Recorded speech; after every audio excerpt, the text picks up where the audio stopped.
Assalamu alaikum everyone, welcome back to my channel. My name is Nimra Zafar. Today we will start reading from section 40, chapter 8, that is about issuance and delivery of notice. Section 40 क्या है? Issuance and delivery of notice. Subsection 1 है The notice may be issued and delivered in one or more of the following modes. Issue मतलब जो आपने notice deliver करना है वो किस तरीके से नोटिस इशू किया जाएगा, वो नीचे उनके मेथड बताए हुए हैं। सबसे पहला तो मेथड क्या है, सबसे पहला मोड क्या है? Personal service. उसको खुद को जाके इन पर्सन जो है वो आप देते हैं notice. The notice shall be served on the offender through any employee, कोई एम्प्लॉय के थ्रू किया जा सकता है, subject to receiving given by such offender. Subject to receiving given by such offender का क्या मतलब है कि जब ऑर्डर उसको सर्व किया जाएगा तो वो उसके ऊपर अपनी रिसीविंग भी देगा, सिग्नेचर करेगा, जिसको हम आम जुबान में एक्नॉलेजमेंट ड्यू बोलते हैं, कि जब जिसका जो सबूत होता है कि इसने जो है वो नोटिस रिसीव कर लिया है, ये समन्स रिसीव कर लिए हैं। Provided that the refusal to receive the summon, अगर वो रिफ्यूज़ कर देता है, the notice shall not affect the validity of the notice, मतलब तो उस रिफ्यूज़ल का जो है वो कोई इफ़ेक्ट नहीं होगा। ऐसे ही समझा जाएगा कि उसने जो है अपना काम एम्प्लॉय ने कर दिया है, नोटिस सर्व हो गया है, और सब्सिक्वेंट प्रोसीडिंग्स के ऊपर भी इसका कोई इफेक्ट नहीं होगा। सब्सिक्वेंट मतलब जो बाद में उसके बाद जो प्रोसीडिंग्स इनिशिएट होंगी। And footage from the body cam, अब यहाँ पे देखें ज़रूरी है, ये जो पीरा एक्ट है इसके जो रूल्स हम पढ़ेंगे उसमें ये लिखा हुआ है कि बॉडी कैमराज, या इस एक्ट के एंड पे भी लिखा हुआ है कि बॉडी कैमराज यूज़ करेंगे कोई प्रोसीडिंग्स होगी तो इसका ये फ़ायदा होगा कि ये सफिशेंट प्रूफ होगा कि पर्सनल सर्विस जो है वो नोटिस की, ये समझ की वो हो चुकी है। उसके बाद दूसरा मोड क्या है? सर्विस एट प्रेमिसेस, उसकी प्रेमिसेस में जाके जहाँ पे वो रहता है या बिजनेस कैरी ऑन करता है अपना, तो वहाँ पे जाके उसको सर्विस देना। If the offender can not be located for his personal service, अगर जो है वो पर्सनल सर्विस नहीं हो सकती, ऑफेंडर मिल ही नहीं रहा, the notice shall be serve through the courier service, तो कोरियर सर्विस के थ्रू जो है नोटिस सर्व किया जाएगा। If the offender is the owner of the property where the offence has occurred, अगर ऑफेंस वहाँ हुआ है जो ऑफेंडर की अपनी मलकियत ज़मीन है, ठीक है, उसकी ओनरशिप में है, but is not in the possession thereof, लेकिन उसकी पोजेशन में नहीं है, उसके जो कब्ज़ा है वो उसके पास नहीं है। The notice shall be sent at the last known address of the offender, तो लास्ट नोन एड्रेस जो ऑफेंडर का होगा कि आखिरी दफ़ा वो वहाँ पे रहता था, तो वहाँ पे उसको जो है वो नोटिस सर्व किए जाएंगे थ्रू द कोरियर सर्विसेज।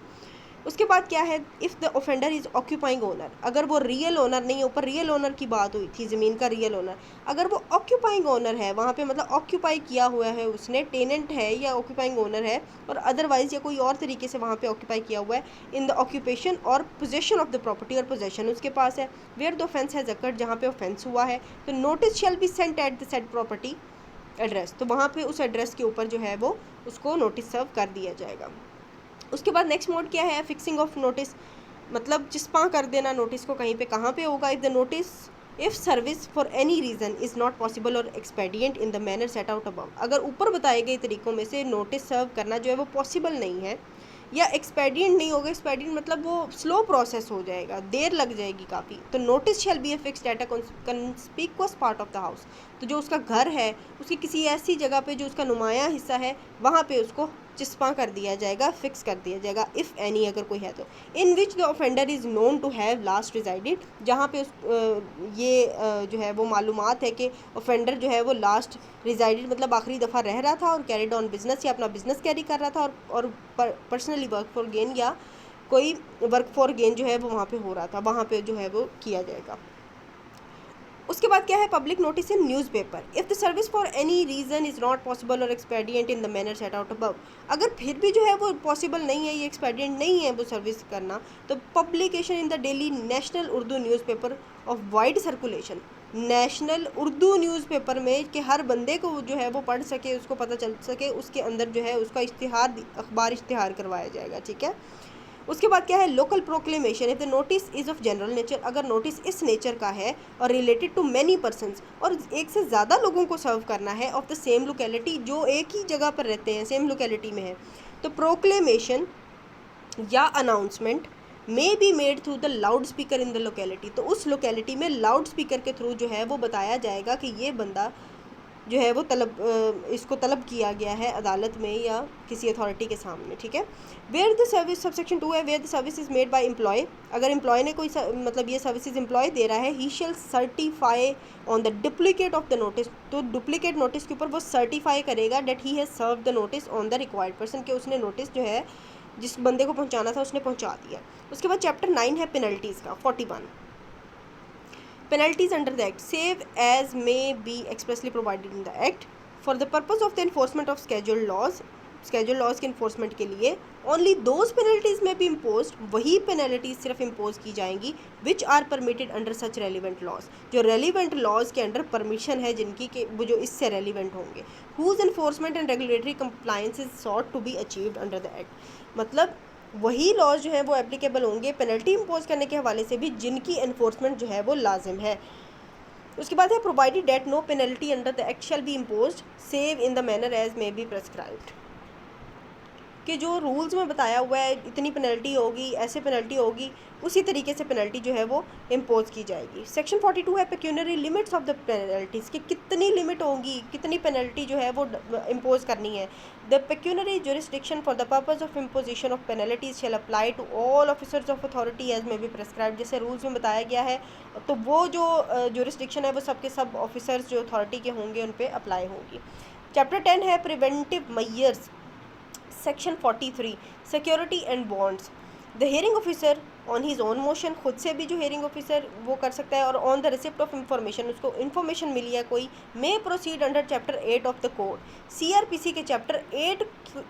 के हवाले से वो प्रोसीड कर सकता है, उसकी प्रोविजंस को अप्लाई कर सकता है, and require a person to execute a bond of certain amount, कि वो कोई मुचलका देगा, जो अदालत में हम मुचलका देते हैं ना, सिक्योरिटी के तौर पे देते हैं हम, ठीक है, तो वो अदालत में बॉन्ड एग्जीक्यूट करेगा, सर्टेन अमाउंट जितनी भी वो रिक्वायर्ड होगी, और द श्योरिटीज़ होते हैं कि वो आप ज़मानती बंदे लेकर आओ साथ में, ठीक है, as provided in the code, जैसे कि सीआरपीसी, तो यहाँ पे सीआरपीसी अप्लाई हो रही है इन मामलात में, ठीक है। उसके अलावा चैप्टर 11 है ऑफेंसेस के बारे में, सेक्शन 44 है ऑफेंसेस, हूसोएवर इंटेंशनली और विदाउट कॉज, जिसने जानबूझकर इंटेंशनली या विदाउट कॉज किसी रीजनेबल रीज़न के बगैर refuse to receive the notice receive नहीं करता, रिफ्यूज़ कर देता है, और prevent the service of the notice, और जानबूझकर सर्विस नोटिस की जो सर्विस है उसको प्रिवेंट कर रहा है, उससे बच रहा है कि ना मुझ तक नोटिस आएगा ना मैं जाऊँगा, ठीक है। बाय एब्सकॉन्डिंग इश्तिहारी हो जाता है, और अवर्टिंग प्रोक्लेमेशन को भी अवर्ट कर रहा है वो, और फिक्सेशन को भी अवर्ट कर रहा है, और रिमूवल ऑफ सच फिक्सेशन, और या फिर उस फिक्सेशन को रिमूव कर देता है, या फिर उसके अलावा क्या है second point, डिसओबेज any order issued under the act और स्केड्यूल लॉज, एक्ट या स्केड्यूल लॉज जो हैं उनको डिसओबे करता है, उनके अंडर जो ऑर्डर पास हुए उनको डिसओबे करता है। उसके अलावा तीसरा पॉइंट क्या है, fails to appear in person मतलब खुद से जाकर अपीयर नहीं होता, और बाय एनी एजेंट के थ्रू भी अपीयर नहीं होता, बिफोर द कंसर्न्ड ऑफिसर, जब उसको बुलाया गया है तो कंसर्न्ड ऑफिसर के सामने पेश नहीं होता। उसके बाद क्या है, fails to procure any document or article required to be produce before the concerned officer, उसको कहा गया था कि कोई डॉक्यूमेंट प्रोड्यूस करो या कोई आर्टिकल प्रोड्यूस करने का कहा गया था, तो वो उसने नहीं किया। Fails to furnish such information, कोई इन्फॉर्मेशन प्रोड्यूस करने का फर्निश करने का कहा गया था, वो इन्फॉर्मेशन नहीं उसने दी, मालूमात नहीं फराहम की। Offer resistance in taking any property or suspected articles by the lawful authority of the concern, कोई कंसर्न्ड ऑफिसर जो है वो कोई शक है उसको कि ये आर्टिकल जो है या ये ऑफेंस में मुलविस है, ये कोई इस तरीके से, तो वो रजिस्ट कर रहा है उसको लेने से, मतलब वो अपने कब्जे में लेना चाह रहे हैं और वो बंदा रजिस्ट कर रहा है, ठीक है। और उसके अलावा क्या है, refuse to provide assistance to the concerned officer as required, मतलब अगर उसकी असिस्टेंस रिक्वायर्ड है ऑफिसर की तरफ से तो फिर वो उसको भी प्रोवाइड करने में जो है वो रिफ्यूज़ कर रहा है। Obstruct any other manner in discharge of functions by the concerned officer, किसी कंसर्न्ड ऑफिसर को जो है अपनी ड्यूटीज़ पर इन्फॉर्म करने से रोक रहा है। इंक्रोचेज अपॉन स्टेट प्रॉपर्टी में जो है वो इंक्रोचमेंट कर रहा है। Remove any movable state property, किसी मूवेबल स्टेट प्रॉपर्टी है जो अपनी जगह से हिलाई जा सकती है उसको वो रिमूव कर लेता है विदाउट लॉफुल अथॉरिटी और ले जाता है, ठीक है। फेल्स टू ओबे ईपीओ, जो इन्फोर्समेंट ऑफिसर ईपीओ जारी करेगा उसको ओबे नहीं करता, या जो हेयरिंग ऑफिसर एब्सोल्यूट ऑर्डर जारी करेगा उसको ओबे नहीं करता। उसके अलावा लास्ट वन क्या है, अटेम्प्ट टू कमिट, या तो ऑफेंस जो है वो कमिट करने की अटेम्प्ट करता है या abet the commission of offence, abetment करता है उस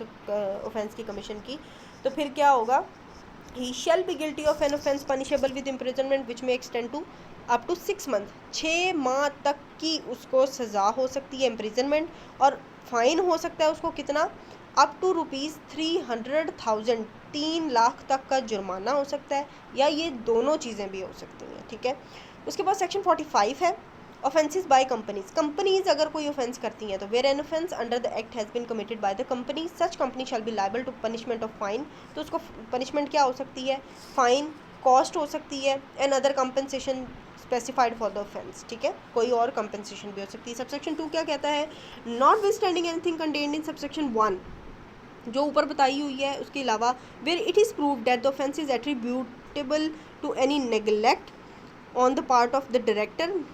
मैनेजर, सेक्रेटरी और other officer of the company, मतलब इन बंदों के थ्रू जो है वो नेग्लेक्ट हुआ है, सच डायरेक्टर, मैनेजर, सेक्रेटरी और other officer shall also be liable, तो वो भी लाइबल होगा to the punishment of the offence. और इस सेक्शन में जो एक्सप्लेनेशन दी हुई है उसमें क्या है, कंपनी का क्या मतलब है, कोई बॉडी कॉर्पोरेट है, इसके अंदर कोई फर्म भी आ जाती है, एसोसिएशन ऑफ पर्सनस भी आ सकते हैं। सेक्शन 46 क्या है, पर्सोनेटिंग आ मेंबर, ऑफिसर और एम्प्लॉय, मतलब है कि पर्सोनेटिंग का मतलब ये होता है कि आप ऑफिसर या एम्प्लॉय नहीं है, ठीक है, उस इदारे के या उस इंस्टीट्यूट के, लेकिन आप शो ऐसे करवा रहे हैं कि मैं हूँ।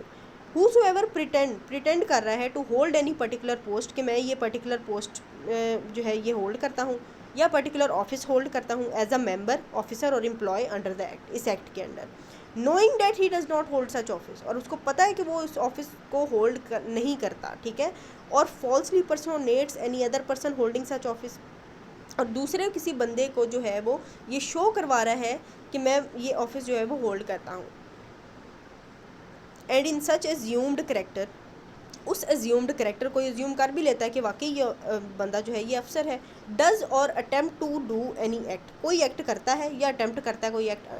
करने की, under the colour of such office, उस ऑफिस के अंडर द कलर, मतलब वो जो उस ऑफिसर्स की ड्यूटीज़ होंगी वो जो है या पावर्स उसके पास होंगी वो कर रहा है वो काम, ठीक है। शेल बी, तो इसकी पनिशमेंट क्या है, shall be liable to be punished under section 170 of the Pakistan penal code, PPC के सेक्शन 170 के अंडर जो है उसको पनिशमेंट दी जाएगी, जो वहाँ पे पनिशमेंट मौजूद है वो भी पर्सोनेशन ऑफ जो है ना वो ऑफिसर या पब्लिक सर्वेंट, वो सेक्शन उसको डील करता है। उसके बाद है 47 सेक्शन है मिसयूज़ ऑफ अथॉरिटी, अगर कोई ऑफिसर अपनी अथॉरिटी से मिसयूज़ करता है, तजावुज़ करता है, एक्सीड करता है अपनी जुरिस्डिक्शन से, तो क्या होगा, एनी ऑफिसर और employee responsible for the enforcement and regulatory compliance under the act, who, अब वो क्या कर रहे हैं, exercises powers beyond his authority, जितनी अथॉरिटी है उससे ज़्यादा पावर जो है वो एक्सरसाइज कर रहे हैं, एंटर और सर्च एनी प्रीमिसेस, किसी जगह पे एंटर होते हैं या सर्च करते हैं विदाउट लॉफुल अथॉरिटी, जिसकी अथॉरिटी नहीं है उनके पास, और रीज़नेबल कॉज, या रीज़नेबल कॉज नहीं है, कोई वजह नहीं है, और वेक्सेशियसली कहते हैं जहाँ पे इनसफिशेंट ग्राउंड्स हो, ठीक है, and unnecessarily सीजेज the property of any person, या किसी बंदे की प्रॉपर्टी को सीज कर देते हैं अननेसेसरली, और वेक्सेशियसली एंड अननेसेसरली डिटेन, सर्च और अरेस्ट एनी पर्सन, किसी बंदे को गैर ज़रूरी तौर पे डिटेन करते हैं, ठीक है, अरेस्ट करते हैं या उसको सर्च करते हैं या उसकी तलाशी वगैरह लेते हैं। उसके अलावा क्या है, vexatiously and unnecessarily delays the forwarding to a court, मतलब एक बंदे को अरेस्ट कर लिया, उसको कोर्ट में नहीं पेश कर रहे, डिले कर रहे हैं, और टू एनी अदर अथॉरिटी, ये किसी अथॉरिटी के सामने नहीं पेश कर रहे, to whom he is legally bound to forward any arrested person, जिसके लिए वो बाउंड है कि उस बंदे को, वो अरेस्टेड पर्सन को वो उस अथॉरिटी या कोर्ट में पेश करेगा, नहीं कर रहा वो। उसके बाद क्या है, कंडक्ट फॉल्टी और डिफेक्टिव इंस्पेक्शन और इन्वेस्टिगेशन, इंस्पेक्शन और इन्वेस्टिगेशन कर तो रहा है लेकिन वो डिफेक्टिव और फॉल्टी है, ठीक है, नकारा है। उसके बाद क्या है, make a statement which is false, ऐसी स्टेटमेंट देता है जो कि फॉल्स है, मिसलीडिंग है इन मटीरियल पर्टिकुलर्स, मतलब जो जो उस स्टेटमेंट में होना चाहिए वो है ही नहीं है, मिसलीड कर रहा है वो कोर्ट को भी और किसी अथॉरिटी को भी, और uses a false document for the purpose, और फॉल्स डॉक्यूमेंट भी यूज़ कर रहा है उस पर्पज़ के लिए, वट एवर द पर्पज़ में भी। और उसके अलावा is guilty of any wilful breach or neglect of any provision of law, किसी प्रोविजन ऑफ लॉ को वो ब्रीच कर रहा है, वॉयलेट कर रहा है, या फिर नेग्लेक्ट कर रहा है, मतलब उसमें लापरवाही से काम ले रहा है, और ऑफ एनी रूल और रेगुलेशन, किसी रूल और रेगुलेशन की भी वो इस तरीके से नेग्लेक्ट कर रहा है, ये ब्रीच कर रहा है, और एनी ऑर्डर और instruction which is bound to observe और ओबे, और या फिर किसी इस ऐसे ऑर्डर की या इंस्ट्रक्शन की खिलाफ वर्जी कर रहा है जो वो बाउंड है कि वो उससे ओबे करे। उसके अलावा is guilty of any dereliction of duty, dereliction of duty का मतलब है होता है लापरवाही करना अपनी ड्यूटी में, including but not limited to, इसमें क्या क्या इंक्लूडेड है, बट नॉट लिमिटेड टू, मतलब इससे ज़्यादा भी हो सकता है। इनसबॉर्डिनेशन और ब्राइबरी, मतलब वो रिश्वत वगैरह ले रहा है या लापरवाही से काम कर रहा है, ख़िलाफ़ वर्जी कर रहा है कानून की, अपने जो हायर अथॉरिटीज़ हैं उनको ओबे नहीं कर रहा। और engages himself in any manner, अपने खुद को जो है वो एंगेज करता है, मुलविस करता है या पार्टिसिपेट करता है in any way in any action which has the result of thwarting the enforcement or regulatory compliance, मतलब जिसका नतीजा क्या निकलता है कि इन्फोर्समेंट या रेगुलेटरी कंप्लायंस जो कि उसकी ड्यूटी है उसमें रुकावट पैदा कर रहा है, उसमें रुकावट बन रहा है। Sought to be achieved under the act, जो कि ज़रूरी है इस एक्ट के अंदर जो है उसको अचीव करना। अब इसकी पनिशमेंट क्या है? He shall be guilty of an offence punishable with imprisonment which may extend to up to 6 month। 6 month तक की हो सकती है, 6 मंथ से कम, अप टू है यहाँ पे वर्ड, ठीक है। 6 मंथ से कम हो सकती है लेकिन ज़्यादा नहीं हो सकती इससे। 6 मंथ तक की इम्प्रिजनमेंट और with the fine which may extend up to ₹100,000, 1 lakh तक का फ़ाइन है। इससे कम हो सकता है, इससे ज़्यादा नहीं हो सकता, और विद बोथ, या फिर ये दोनों भी हो सकते हैं। So this was all about our today's lecture. Thanks for watching the video, and if you like the video then don't forget to like, share and comment. Thank you so much.